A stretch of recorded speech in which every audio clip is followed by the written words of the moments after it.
my cheesy potato soup. It's made from scratch, it's simple, it's wholesome. Let's go make it.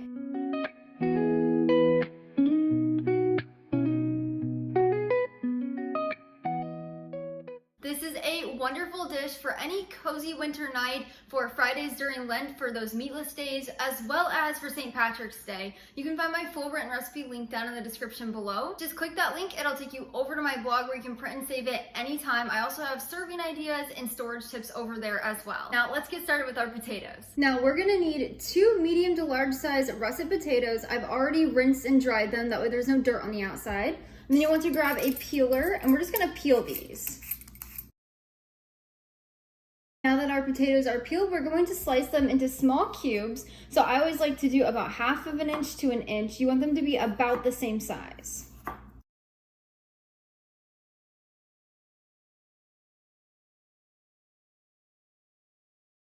So we're looking for sizes just like this.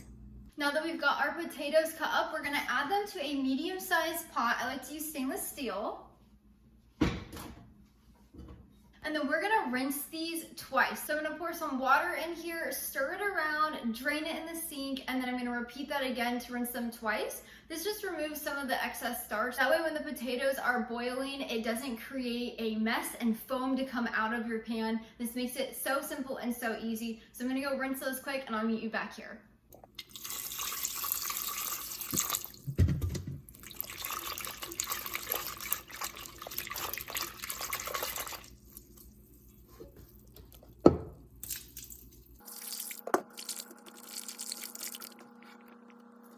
Now that our potatoes have been rinsed and drained, I've just filled this with some water to cover the potatoes with about 1/2 inch to 1 inch above. That way we can get them boiling. So to cook our potatoes, we're gonna turn our burner on high heat and bring this to a boil. Once the potato water has come to a boil like this, we're gonna turn our heat down to a medium low. And then we're going to cover the pan or pot. And we're gonna cook it for anywhere from 12 to 16 minutes. I like to start checking at 12 minutes to see if the potatoes are tender and soft. If they're not, I'll cook them a little more. The size of your potato cubes will vary the cook time, so do anywhere from 12 to 16 minutes until you can easily slice into the potato with a fork or spoon and it's tender and soft. Now it's been 12 minutes, so now to test it, we're gonna turn the heat off and take off the lid. And I know everything's about the same size, but find a larger slice. And you're just gonna take a spoon or a fork and slice through it. If it's easy to cut through, that means it's ready to go, just like that. So now we're gonna drain these.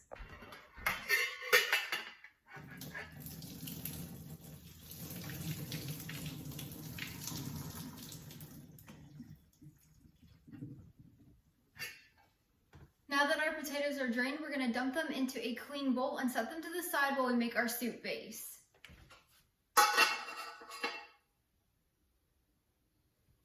Now in the same pot, we're gonna add 1 tablespoon of avocado oil or olive oil. And then we're also gonna add in 1/2 of a finely diced yellow or white onion. I prefer a yellow onion, but you just want them to be finely diced. And then we're gonna turn our heat to a medium heat. And then we're just gonna stir this around and cook these for about 3 to 4 minutes until they're soft. Make sure you stir occasionally to prevent them from burning. Now once the onions are soft and they've cooked for 3 to 4 minutes, we're gonna add in 2 tablespoons of salted butter. We're just gonna let these melt over medium heat.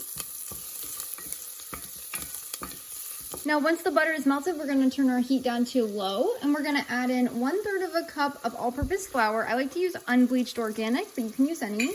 And then we're just gonna stir this together with a spoon. Now we are making a very thick roux, and this is what will thicken up our soup. So as you can see, it's a very thick paste. This is exactly what you want for this recipe. A lot of roux are much thinner than this, and you usually don't have onions in here. But for this potato soup recipe, you want it thick and creamy, which is why it's a much thicker one. So now we'll let this cook for 1 to 2 minutes on low heat, stirring occasionally. A lot of people like to take onions out before they add in the flour to make their roux, but I like to skip that step just to make this recipe a little bit more easy. Now that our roux has cooked for about 1 to 2 minutes, we're gonna take our spoon out. And then we're gonna add in 2 cups of chicken stock or chicken broth. I like to use a no salt added option. So if you're using a low sodium chicken broth or any kind of chicken broth or stock that has salt in it, make sure you reduce the amount of salt later in the recipe. But now we're gonna turn our heat to medium heat and we're just gonna use a whisk to combine this. We wanna make sure we're whisking until all of that flour is mixed in, all of that roux. So this might take a minute or so to do, but you wanna make sure it's smooth, and that's what will help thicken this as it warms. Now that our roux is mixed in with our chicken broth, we're gonna add our cooked potatoes back in. Again, the heat is still on a medium heat right now. And then we're also gonna add in 1/4 of a teaspoon of dried thyme. This adds such a good flavor. As well as 1/4 of a teaspoon of garlic powder. Make sure it's salt-free. 1 teaspoon of ground black pepper.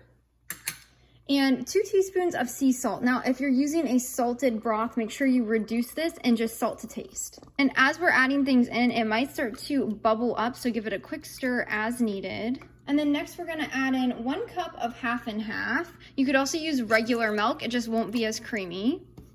If you are allergic to dairy or have a dairy allergen, you can use a homemade cashew cream. I have a really easy cashew cream over on the blog and here on the YouTube channel in case you want to substitute that and still have the creaminess. Next, we're gonna add in 2 cups of mild cheddar cheese that we've shredded at home. I always recommend shredding a block of cheese at home instead of buying the pre-shredded. It just melts better and you don't have to have all those additives in your soup. And finally, we'll add in 2 teaspoons of distilled white vinegar. I always like to get organic.